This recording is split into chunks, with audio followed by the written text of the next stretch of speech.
Hello friend, CGPSC hand written notes के YouTube channel में आप सभी का बहुत बहुत स्वागत है। चलेगा जो हम लोग बाल विकास का क्लास कर रहे थे, लगभग 25 क्लास हम लोग ने पहले किया था। उसके बाद हम लोग जो इम्पोर्टेंट टॉपिक है, जो अभी के जो सिलेबस पैटर्न के अनुसार अभी का जैसा व्यापक क्वेश्चन पूछ रहा है, उसको फोकस करते हुए हम लोग जो मेन पॉइंट है उसको और करेंगे करके हम लोग ने मनोवैज्ञानिक के जो बारे में है उनसे संबंधित क्वेश्चन उसको स्टार्ट किया था। तो वो 26वां क्लास हम लोग ने इससे पहले देखे थे, उसी को आगे हम लोग कंटिन्यू करेंगे, इसलिए 26वां क्लास बोल रहे हैं। तो जीन प्याजे को हम लोग ने स्टार्ट किया था। इससे पहले वाले क्लास में आप लोग ने देखा था जीन प्याजे के बारे में जितने भी जानकारी थी उसको हम लोग ने देखा था। उनके जीवन परिचय से संबंधित क्या क्या उन्होंने वाक्य के कथन कहे हैं। जो नहीं देखे होंगे देख लीजिएगा, क्लास नंबर 26 करके वो अपलोड है। बाल विकास का गहन अध्ययन करके प्लेलिस्ट बना हुआ है, उसमें आपको सारे क्लासेस एक साथ मिल जाएंगे। ठीक है, 26 क्लास हो चुके, नोट्स बना लीजिएगा, फिर आपको इधर उधर भटकना नहीं पड़ेगा। बहुत शानदार नोट्स है, जैसा पैटर्न में भी आ रहा है उसी पैटर्न में नोट्स हम लोग लेके चल रहे हैं। ठीक है, चलिए उसी को आगे बढ़ाएंगे। प्याजे के बारे में हम लोग पढ़ रहे थे, आज हम लोग देखेंगे प्याजे के संज्ञानात्मक विकास के चरण पे बात करेंगे। यही हम लोग ने छोड़ा था लास्ट क्लास में, उसको आगे कर रहे हैं। तो आप सभी को पता है कि 4 चरणों में इन्होंने बांटा है। जो बच्चे का विकास होता है जन्म से लेकर पूरा उसके वृद्धावस्था तक, उसको प्याजे ने 4 अवस्थाओं में बांटा है। उसी के आधार पर उसने अध्ययन किया था। हम आप लोग को बताया था कि जो प्याजे ने संपूर्ण अध्ययन अपने बच्चे पे किया था और उसको छोटा वैज्ञानिक माना था। ठीक है, तो उसने अपने बच्चे के जो विकास उसको 4 चरणों में बांटा था। पहला है उसका संवेगी गत्यात्मक अवस्था। देखिए पहले क्वेश्चन क्या बनते थे, यहीं तक बनते थे। संवेदी गत्यात्मक अवस्था, सेंसरी मोटर स्टेज, इसकी आयु कितनी होती है तो 0 से 2 वर्ष। पहले हम लोग यहीं तक ही पढ़ते थे, इससे आगे नहीं जाते थे। लेकिन अब इसकी विशेषताओं पे क्वेश्चन आने लगे, इसीलिए हम लोग इसको भी डिटेल में देखेंगे। ठीक है, अब डायरेक्ट फैक्ट वाले क्वेश्चन नहीं आ रहे हैं, तो आप जो भी बुक पढ़ रहे होंगे उसमें शॉर्टकट में दिया रहता है, तो आप शॉर्ट नहीं पढ़ना है, जितना डीपली पढ़ें ताकि कूट वाले क्वेश्चन, कठिन कारण वाले क्वेश्चन है वो बन जाए आपको। ठीक है, तो चलिए तो जो मेन पॉइंट है उसको हम लोग लेके चलेंगे। सबसे पहले देखते हैं संवेदी गत्यात्मक अवस्था, जो पहला स्टेज है। आयु की बात करेंगे, 0 से 2 वर्ष इसको बोला जाता है। इसके मुख्य विशेषताओं पर फोकस करेंगे। देखिए इसकी क्या क्या मुख्य विशेषताएं हैं। इसमें जो बच्चा होता है इंद्रियों के द्वारा सीखता है। इंद्रिय मतलब आप समझते हैं 5 इंद्रियां पाई जाती हैं, हाथ, पैर, आँख, कान, नाक। ठीक है, आपका स्किन हो गया। ठीक है, तो बच्चा इनमें इंद्रियों के द्वारा सीखता है। 0 से 2 वर्ष की हम लोग बात कर रहे हैं, 2 वर्ष तक के फोकस करिएगा। बच्चा छूकर देखता है, फिर उसको अनुभव करता है। दूसरा देखकर वो सीखता है। तीसरा सुनकर सीखता है। तो बच्चा इंद्रियों के द्वारा सीखता है, पहला इसकी विशेषता हो गई। दूसरा विशेषता है वस्तु स्थायित्व। ये क्वेश्चन बहुत बार पूछा जाता है, आगामी पूछा भी जा सकता है, इसको बहुत अच्छे से अपने दिमाग में बैठा लीजिएगा। वस्तु स्थायित्व का गुण किस अवस्था में पाया जाता है, ये क्वेश्चन बनता है। बार बार मैं बता रहा हूँ, बहुत इंपॉर्टेंट है, एकदम आईएमपी अपने दिमाग में बैठा लीजिएगा। वस्तु स्थायित्व का गुण संवेदी गत्यात्मक अवस्था में पाया जाता है। आपका ये सेंसरी मोटर स्टेज में याद रखिएगा। ठीक है, 0 से 2 वर्ष में वस्तु स्थायित्व का गुण पाया जाता है। ठीक, होता क्या है, तो इसमें मेन समझने वाली बात यह है कि इसमें बच्चा समझता है कि वस्तु आँखों से हटने के बाद भी मौजूद रहती है।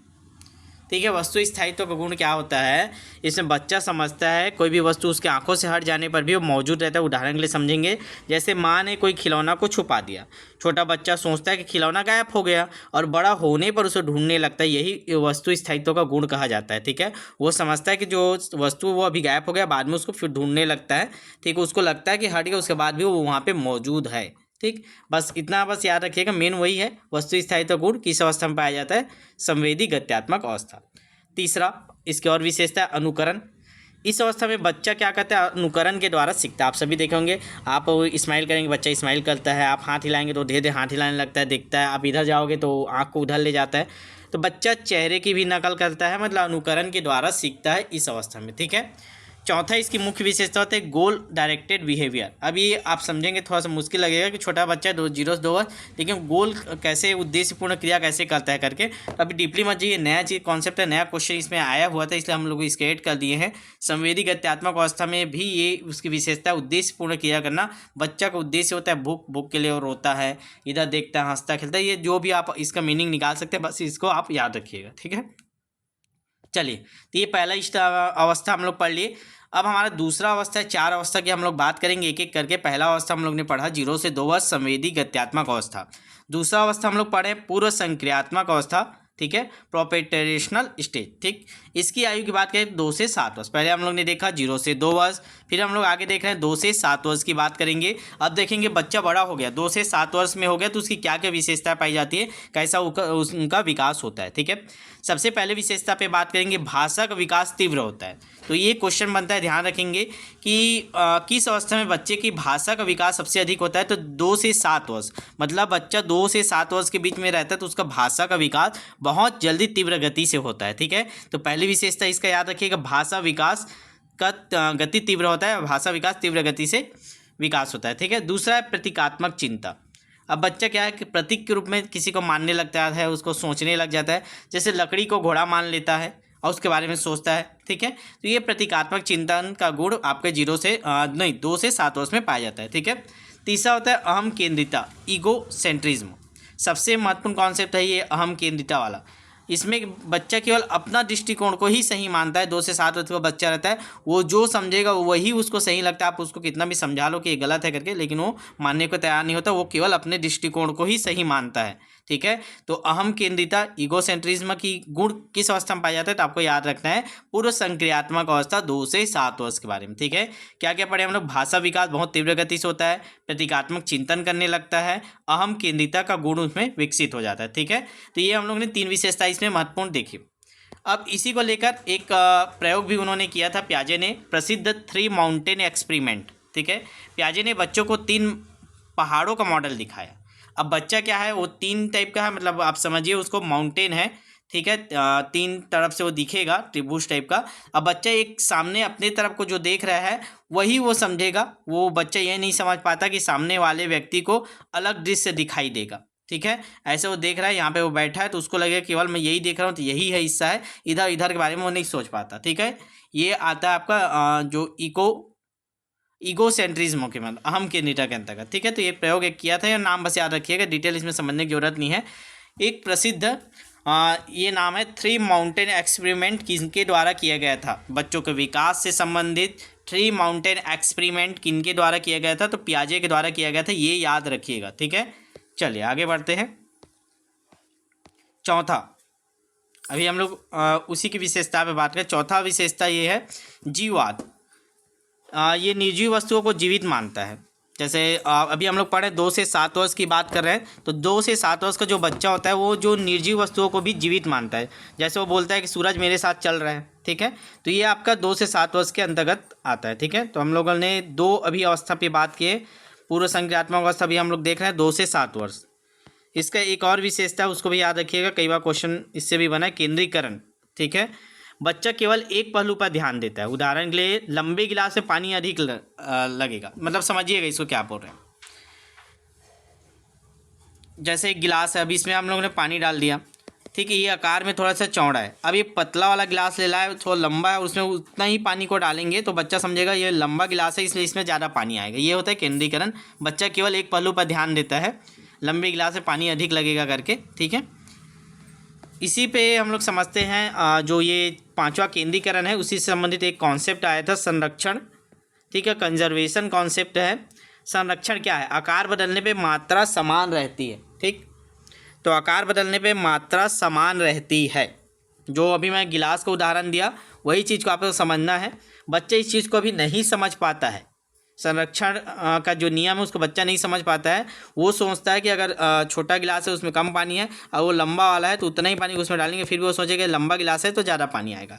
2 समान गिलासों में बराबर पानी डाल दिए, एक पानी लंबे गिलास में डाल दिए उसमें का, तो बच्चा कहेगा इसमें ज़्यादा पानी है, क्योंकि कंजर्वेशन विकसित नहीं हुआ अभी बच्चे के में। ठीक है, ठीक है, तो ये हम लोग ने 2 अवस्था कर लिए। तीसरी अवस्था पे हम लोग बात करते हैं। चलिए अब तीसरे अवस्था पे आगे बढ़ते हैं हम लोग। अब हम लोग पहुंच गए हैं। देखिए पहला अवस्था हम लोग ने पढ़ा 0 से 2 वर्ष, दूसरा हम लोग पढ़ा 2 से 7 वर्ष, अब तीसरा पढ़ेंगे 7 वर्ष से 11 वर्ष तक। तो इसको क्या बोला जाता है, मूर्त संक्रियात्मक अवस्था। मूर्त मतलब आप समझ रहे हैं ना, जो उनको प्रत्यक्ष रूप से दिखाई देगा, उस अवस्था की बात करता है मूर्त रूप से। ठीक है, तो इसकी आयु की बात करें 7 से 11 वर्ष। अब इसकी मुख्य विशेषताओं पर हम लोग चर्चा करेंगे। 7 से 11 वर्ष के बच्चा में क्या क्या विशेषताएँ होती हैं उनके विकास में। पहला देखिए कंजर्वेशन विकसित हो जाता है, जो हम लोग ने इससे पहले पढ़ा कि आकार बदलने पर मात्रा नहीं बदलती, मात्रा उतना ही रहता है, जितना पानी हम लोग इसमें थे उतना ही पानी इसमें रहेगा। ठीक है, पानी नहीं बदलेगा, बस आकार बदलता है। तो वो वाला विकसित नहीं था पहले 2 से 7 वर्ष में, लेकिन 7 वर्ष के बाद बच्चा उसको समझने लगता है। अब बच्चा समझता है कि आकार बदलने पर मात्रा नहीं बदलती। ठीक है, दूसरा हम लोग देखेंगे वर्गीकरण, क्लासिफिकेशन करना लग जाता है बच्चा, वस्तुओं को समूह में बांटना सीख जाता है। ठीक है, तीसरा इसमें विशेषता पाई जाती है क्रमबद्धता, छोटे से बड़े क्रम में लगाना, या जो आकार वाले कुछ वस्तुएं रहते हैं, छोटा आकार फिर बड़ा आकार फिर बड़ा आकार, उसको जमाने लग जाता है। तो ये इनमें ये सारे गुण इस वर्ष में दिखाई देते हैं, इस अवस्था में 7 से 11 वर्ष में ये हम लोग पढ़ रहे हैं। मूर्त संक्रियात्मक अवस्था नाम के साथ याद रखिएगा, 2-3 बार लिख के प्रैक्टिस कर लीजिएगा। मेन नोट्स बनाना है आपको। नोट्स अगर आपने अभी तक 27 क्लास, ये 27वां क्लास है, 27 क्लास का अभी तक नोट्स नहीं बनाया तो बना लीजिएगा, सारे क्लासेस उपलब्ध हैं। ठीक है, तो पहला इसकी विशेषता थी कंजर्वेशन समझने लगता है, वर्गीकरण करना सीख जाता है, क्रमबद्धता सीख जाता है। चौथा है डिसेंट्रेशन, अब बच्चा कई पहलुओं पर सोच सकता है। ठीक है, पांचवा है रिवर्सिबिलिटी, बच्चा जो मानसिक रूप से प्रक्रिया को उलट सकता है। जैसे हम लोगों ने उसको बताया 3 + 5 तो ये 8 हो गया, अब इसको उल्टा करेगा, 8 में से 5 घटाएगा तो 3 आएगा। तो ऐसे उल्टा करके वो क्रिया करने लगता है। ठीक है, तो ये 4-5 विशेषताएं आपको याद रखना है मूर्त संक्रियात्मक में 7 से 11 वर्ष के बच्चे के बारे में। ठीक है, चलेगा आगे देखेंगे। और इसमें एक महत्वपूर्ण तथ्य याद रखिएगा, इस अवस्था में बच्चा तार्किक सोचता है, लेकिन केवल मूर्त वस्तुओं पर, जो उसको स्पष्ट रूप से आंखों के सामने दिखाई देता है उसी पर वो सोच सकता है। अमूर्त चिंतन ये नहीं कर पाता। अमूर्त चिंतन कब से स्टार्ट होगा? अब स्टार्ट होगा, हमारा चौथा स्टेज होगा 11 वर्ष से अधिक वर्ष के। ठीक, 11 से बाकी जितना आगे के वर्ष के लिए। ठीक, तो अब हम लोगों ने 4 स्टेज में पढ़ा, 0 से 2 वर्ष, फिर 2 से 7, फिर 7 से 11 और 11 से आगे। तो जो 11 के बाद, 11 साल के बाद का जो बच्चा होता है वो औपचारिक संक्रियात्मक अवस्था में पहुंच जाता है। ठीक है, 11 वर्ष के बच्चे को हम लोग उसके विकास को औपचारिक संक्रियात्मक अवस्था के अंतर्गत पढ़ते हैं। ठीक है, तो नाम याद रखिएगा, मैं बार बार उसी को रिपीट कर रहा हूँ। ठीक, अब हम लोग बात कर रहे हैं 11 से आगे की, 11 वर्ष से अधिक वर्ष के बच्चे के बारे में बात करें। क्या क्या विशेषताएं पाई जाती है? अमूर्त चिंतन, मतलब अब जो सामने उसको दिखाई नहीं देता उसके बारे में भी वो सोचने लगता है, अमूर्त चिंतन करने लगता है, एब्स्ट्रैक्ट थिंकिंग जिसको बोला जाता है। ठीक है, सेकेंड है आपका परिकल्पना बनाना। ठीक, अब वो सोचने लगता है, कल्पना करने लगता है कि मैं यहाँ जाऊँगा तो ये करूँगा, ऐसे करूँगा, वो करूँगा, ये वाला आपका आता है परिकल्पना बनाना, हाइपोथेटिक थिंकिंग। तीसरा है वैज्ञानिक तर्क करने लगता है, समस्या समाधान क्षमता उनमें विकसित हो जाता है। जैसे यदि गुरुत्वाकर्षण ना हो तो क्या होगा, ये तर्क कर रहा है। ठीक है, वैज्ञानिक तर्क कर रहा है। अब बच्चा कल्पना भी करने लग जाता है। ठीक, तो ये सारी विशेषताएं आपको 11 वर्ष के बाद की अवस्था में दिखाई देता है। तो ये हम लोग ने 4 उसके सिद्धांत की अवस्था था उसको हम लोग ने कंप्लीट कर लिया। ठीक है, तो प्याजे के संज्ञानात्मक विकास के कितने चरण हैं? तो याद रखिएगा 4 चरण। कौन कौन से? संवेदी गत्यात्मक अवस्था। ठीक है, उसके बाद आपका ये लाइन से याद रखिएगा, लिख के तभी याद होगा, 0 से 2। ठीक है, फिर 2 से 7, फिर 7 से 11 और आपका 11 वर्ष के अधिक। ठीक, तो ये आप एक बार रिपीट कर लीजिएगा। चलिए आगे बढ़ते हैं हम लोग। अगला हमारा पॉइंट है प्याजे के सिद्धांत की शिक्षण में क्या क्या उपयोगिता है। अभी हम लोग ने जितना पढ़ा उसका क्या क्या उपयोगिता है शिक्षण के विषय में। तो देखिए, बाल केंद्रित शिक्षा पे बात करता है। प्याजे बोलता है कि बच्चों को बाल केंद्रित शिक्षा देना चाहिए, टीचर सेंटर्ड नहीं होना चाहिए, मतलब शिक्षक केंद्रित नहीं होना चाहिए, चाइल्ड सेंटर्ड एजुकेशन होना चाहिए, मतलब बच्चा सक्रिय रूप से भाग लेना चाहिए, बच्चा खुद प्रयोग करे, बच्चा खुद तर्क करे, बच्चा खुद खोजे। ठीक है, तो ये बाल केंद्रित शिक्षा की बात करता है जीन प्याजे। दूसरा बोलता है गतिविधि आधारित शिक्षण, एक्टिविटी मेथड। ठीक, नई शिक्षा नीति में भी इस पर फोकस किया गया है कि बच्चों को गतिविधि आधारित शिक्षण कराना है। तीसरा है खोज आधारित शिक्षण, डिस्कवरी लर्निंग। ठीक, चौथा है कॉन्क्रीट टू एब्स्ट्रैक्ट, पहले वास्तविक वस्तु अर्थात मूर्त वस्तुओं से अध्ययन कराइए, फिर उन्हें सिद्धांत पे ले जाइए, अमूर्त चिंतन कराइए। तो ये 4 कॉन्सेप्ट हो गए। पांचवा लर्निंग बाय डूइंग, करके सीखना। आप बच्चों को कुछ पढ़ा दिया, अब उन्हें खुद करने का मौका दीजिए ताकि वो करके उस चीज़ को सीखे, अपने अनुभव में, स्मृति में उसको बसा ले। ठीक है, तो ये 5 चीज़ें आप याद रखिएगा। प्याजे के सिद्धांत की शिक्षण में उपयोगिता क्या क्या है? बाल केंद्रित शिक्षा, गतिविधि आधारित शिक्षण, खोज आधारित अधिगम, और चौथा है कॉन्क्रीट टू एब्स्ट्रैक्ट, पहले वास्तविक वस्तु फिर सिद्धांत पे जाना है, और पांचवा लर्निंग बाय डूइंग। ठीक है, और क्या बोला, जीन प्याजे के संबंधी हम लोग जितना भी महत्वपूर्ण है सबको एक ही क्लास में देख रहे हैं। एक क्लास पहले हो चुका है, ये दूसरा क्लास है। कल एक और क्लास आएगा जीन प्याजे के ऊपर, उसमें क्वेश्चन करेंगे, ठीक है। तो ऐसे क्या कि 3 क्लास में हम लोग ने इसको बांटा है, ठीक है। चलिए, शिक्षक के लिए सबसे महत्वपूर्ण बात क्या है, शिक्षक को क्या क्या ध्यान देने की बात है। बच्चों को खोजने देना चाहिए, प्रश्न पूछने देना चाहिए, प्रयोग करवाना चाहिए, गलती करके देना चाहिए, गलती करने देना चाहिए, ठीक है, क्योंकि बच्चा गलती से ही सीखता है, ये बोला गया है जीन प्याजे ने। तो ये महत्वपूर्ण बातों को शिक्षक को ध्यान देने की ज़रूरत होती है। अब देखिए, जीन प्याजे के सिद्धांत पढ़ लिए। अब बहुत लोग इसके तारीफ करेंगे, लेकिन बहुत सारे लोग इसमें गलतियां ढूंढेंगे कि इनमें क्या क्या कमी है। तो प्याजे की आलोचनाएं, क्या क्या आलोचना इसके सिद्धांत से बाहर आई। इसने सामाजिक कारकों की उपेक्षा कर दिया, ठीक, संज्ञानात्मक चीज़ों पर ही फोकस किया कि बच्चा कैसे सीखता है, संज्ञानात्मक रूप से बताया। वाइगोस्की ने कहा है कि समाज और भाषा का प्रभाव भी महत्वपूर्ण है, लेकिन जीन प्याजे का आप पूरा सिद्धांत पढ़ लिए, कहीं पे समाज और भाषा का इसने प्रयोग ही नहीं किया कि बच्चा समाज के साथ, समाज के जो व्यवहार से, भाषा, इन सभी के प्रभाव से सीखता है, इस पर बात नहीं किया। इसके लिए हम लोग वाइगोस्की का सामाजिक संबंध सिद्धांत पढ़ेंगे आगे, ठीक है। तो ये उसकी आलोचना हो गई। दूसरा आलोचना था बच्चों की क्षमता को कम आंकी। तो जो प्याजे उन्होंने बच्चों की क्षमता को कम आंकी, जबकि नए शोध बताते हैं कि बच्चे अपेक्षा से अधिक सक्षम होते हैं, ठीक है। तो ये उसकी सेकेंड आलोचनाएं होगी। तीसरा आलोचना है चरण हमेशा कठोर नहीं होता, हर बच्चा अलग गति से विकसित होता है। तो ये उसकी कुछ आलोचनाएं थी, इसको हम लोग ने देख लिया, कभी कूट में बनेगा तो, ठीक है। अब एक और 1 लाइनर रिवीजन कर लेते हैं, आज का अंतिम ये सेशन है। फिर हम लोग इसके क्वेश्चन करेंगे। अभी नए पैटर्न के अनुसार प्याजे के कैसे कैसे क्वेश्चन बन सकते हैं, 0 से लेकर 100 लेवल तक हम लोग जाएंगे, ठीक है। 1 लाइनर रिवीजन कर लेते हैं। प्याजे का जो सिद्धांत है उसका नाम क्या है, तो संज्ञानात्मक विकास का सिद्धांत बोला जाता है। इसमें बच्चा सक्रिय शिक्षार्थी के रूप में भाग लेता है। ज्ञान का निर्माण बच्चा स्वयं करता है। सीखना का अर्थ क्या होता है, अनुभव आधारित होता है। इसमें जो सीखना होता है, जीन प्याजे के अनुसार सीखना किसको बोला है, जो अनुभव पर आधारित हो, ठीक है। विकास चरणबद्ध रूप से होता है, कितने चरणों में बांटा है, 4 चरणों में बांटा है। गलती को सीखने का साधन माना है। तो ये इतनी सारी पॉइंट आपको याद रखना है प्याजे के बारे में।